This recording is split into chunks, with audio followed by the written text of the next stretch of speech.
This is Ready Set Sold, the show that helps real estate buyers, sellers, and agents in the St. Louis Metro East area be more successful.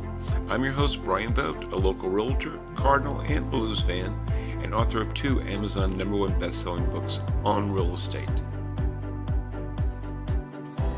Hi, everyone. Thanks so much for joining us today, and I'm really honored to have one of, in my opinion, the mayor that has, by all of them, and there's some great mayors out there, but has really put his heart and soul into the city, and that's Mayor Mark Eckert of Belleville. And I wanted to discuss the changes that are happening currently, what changes that residents should know with the city, and just the overall teamwork or the things that the city is doing. So Mayor, first off, hi, welcome. Brian, how are you? Always nice to talk to you. Same here. As I discussed, maybe you can give us an overview of everything that's been going, well, not everything, I guess, but the things that the residents should need to know and the changes that are coming up. Well, as we talked a little bit before we started officially here, this is an extremely extraordinary time. I've not, and we're just getting started with the effects of what the business shutdown, the whole COVID-19, all the different mandates, all the different closures, all the different extra tasks and extra demands on the city government. We're just really starting to it's all coming into focus.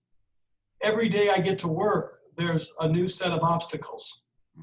I'll just preface before I get into some of the different challenges. This morning I was on about an hour and a half conference call or Zoom call with the Illinois Municipal League Board of Directors, which I serve. I'm a past president of that group. And it was a little bit sad, but also a little refreshing. 40 mayors from throughout the state of Illinois were on this conference call this morning. And the one thing about it, what I'm experiencing in Belleville is being experienced up and down the whole state of Illinois, and unfortunately in virtually every city across the nation. So I guess there's a little bit of comfort to know we're not alone, but we're all experiencing something unique. We've had some recessions. We all have our personal memories of what it was like when 9/11 hit. I remember my mom and dad, who've been each gone for a number of years now, but I remember them telling me when they were kids or young, Pearl Harbor. Mm-hmm. But this is going to go down as being unbelievable in history, and we still don't yet know what the effect's going to be. You know, Mayor, if I just jump in there, I think what you're really saying, there was pre-9/11 and there was post-9/11, and there's pre-COVID-19 and there's after pre-COVID-19, and we're going to be living in 2 different worlds again.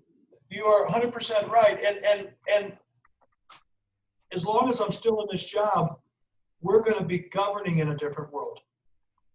From the standpoint that,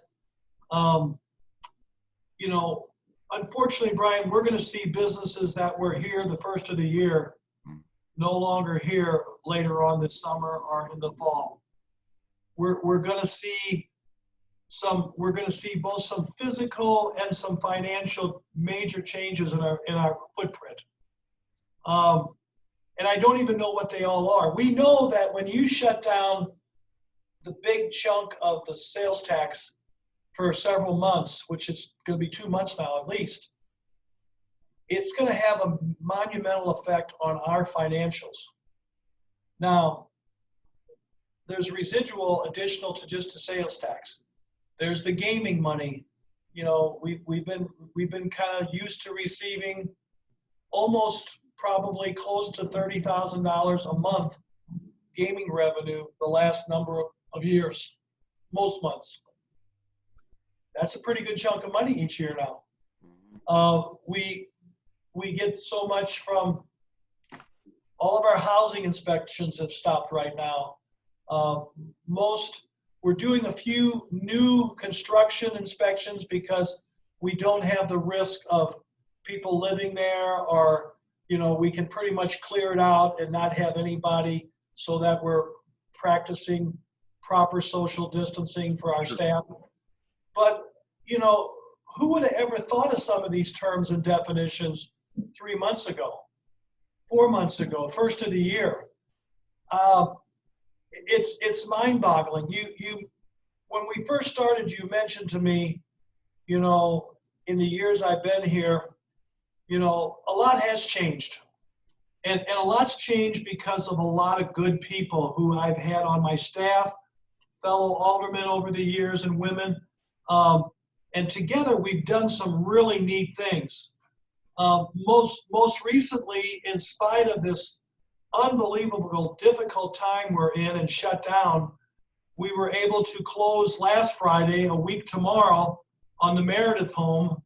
And they're already over there, started this week, setting up the fencing and getting ready to start the demolition work for a $14 million renovation of that old Belleville Hotel and Meredith home, which has sat empty now for many years.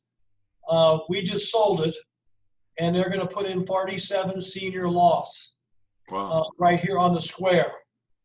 That's big, considering we know that we may have some of these smaller businesses and restaurants, et cetera, throughout the city that they may not reopen.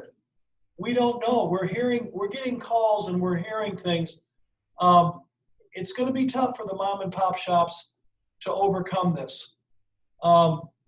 We don't know what the total damage is going to be, but my finance director and I, we know that we're going to be, between now and the end of August, we anticipate we'll be down close to $1 million in revenue.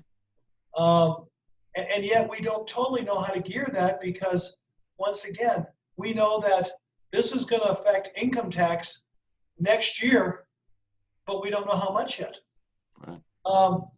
And income tax and sales tax and all those different things all make up our total revenue sources to run the city.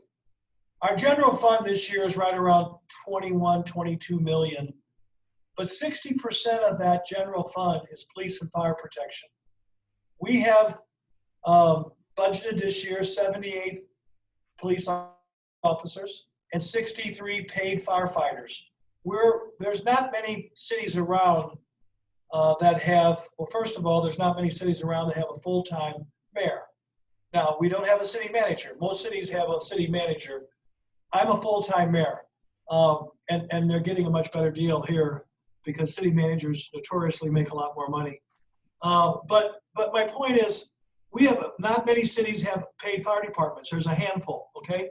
In four counties in the Metro East on the Illinois side, there's only maybe four or five departments in 4 or 5 counties that have a paid fire department.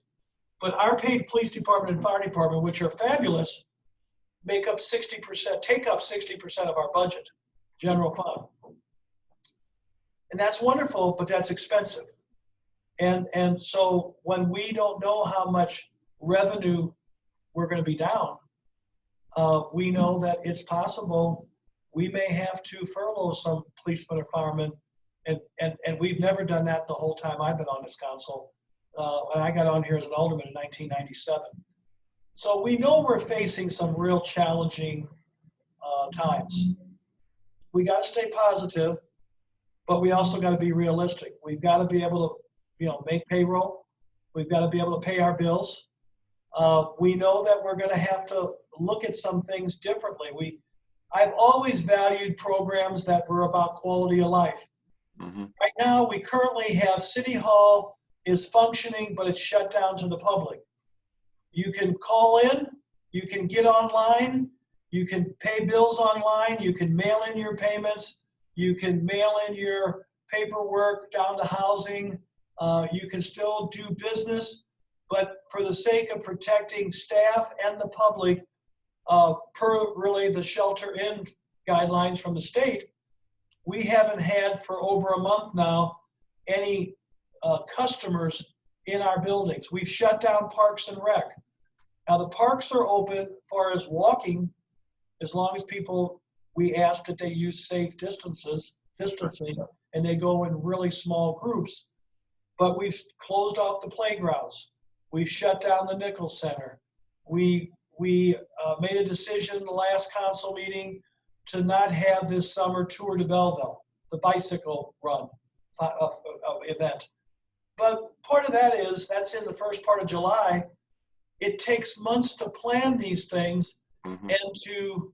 and to start to reserve things and spend money printing T-shirts and reserving light standards for lighting up intersections.